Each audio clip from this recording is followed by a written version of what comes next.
প্রিয় বন্ধুরা, আপনারা সবাই কেমন আছেন? অপু অফিসিয়াল বিডি থেকে আপনাদেরকে স্বাগতম। বন্ধুরা, আমি এই মুহূর্তে দাঁড়িয়ে আছি একটা সুপারি বাগানে। তাই আজকে আমি দেখাবো কেন এই সুপারি বাগানের বেহাল দশা, কোন কারণে এই সুপারি বাগান ধ্বংস হয়ে যায়। আজকের ভিডিওতে সেই বিষয় নিয়ে আলোচনা করব। আপনারা আমার সাথে থাইকা ভিডিওটা দেখতে থাকেন।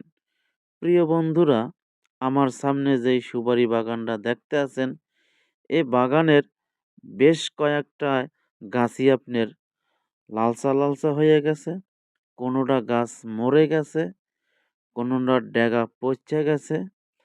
এর কারণ শুধু একটাই, আপনি যদি বাগানের নিয়ম না জেনে বা কোন নিয়মে চারা রোপণ করবেন, কোন সিস্টেমে বাগান চর্চা করবেন, সেই বিষয় আগে আপনার জানতে হবে।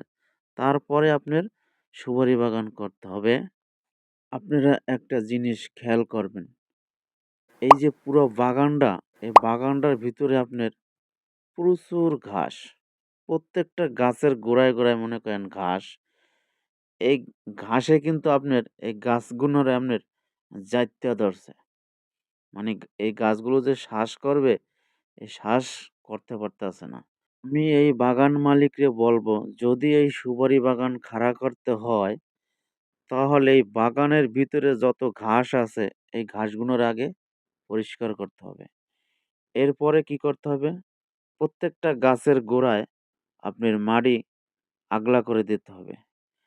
এরপরে দূর থেকে যদি ঢ্যাপ কিংবা জৈব সার অল্প করে যদি আপনার ছিটাইয়া দেয়।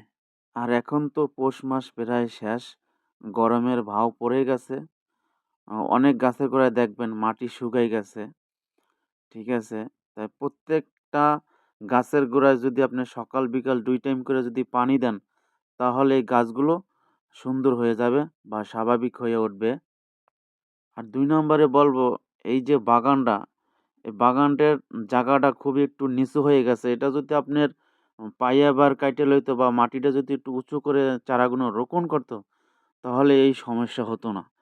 আপনি দেখেন এই যে প্রত্যেকটা গাছ আমি দেখতে আছি যে এই গাছটার আপনার ডেগা পচে গেছে। এই যে ঘাস কিভাবে গজাইছে। এভাবে যদি ঘাস থাকে গাছের গোড়ায়, এই গাছ জীবনেও আপনার ভালো হবে না। ঘাস মরে, মরে রাখতে হবে। আপনি দেখেন এই গাছটা দেখেন, এই গাছটাও আপনি মনে করেন দেখছেন একই অবস্থা।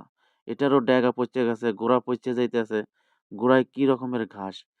হ্যাঁ? এভাবে হলে তো আপনার হবে না। ঘাস মারিয়ে রাখতে হবে দূর থেকে আপনার ওষুধ দিলে বা পানি দিলে আপনার বাগান তাজা হয়ে যাবে। দেখেন, আপনারা যদি আমার বাম পাশে তাকান, এদিকে কিছু গাছ আছে লম্বা হয়ে গেছে, কিন্তু ওনার পুরো বাগানটার ভিতরে ঘাস। এরকমের ঘাস যদি থাকে, আপনি জীবনেও বাগান খাড়া করতে পারবেন না।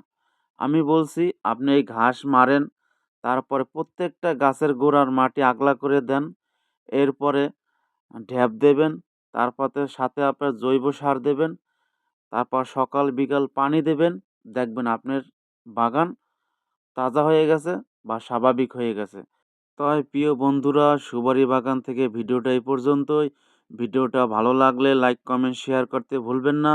আপনাদের সাথে আবার দেখা হবে নতুন ভিডিওতে। ততক্ষণ ভালো থাকবেন।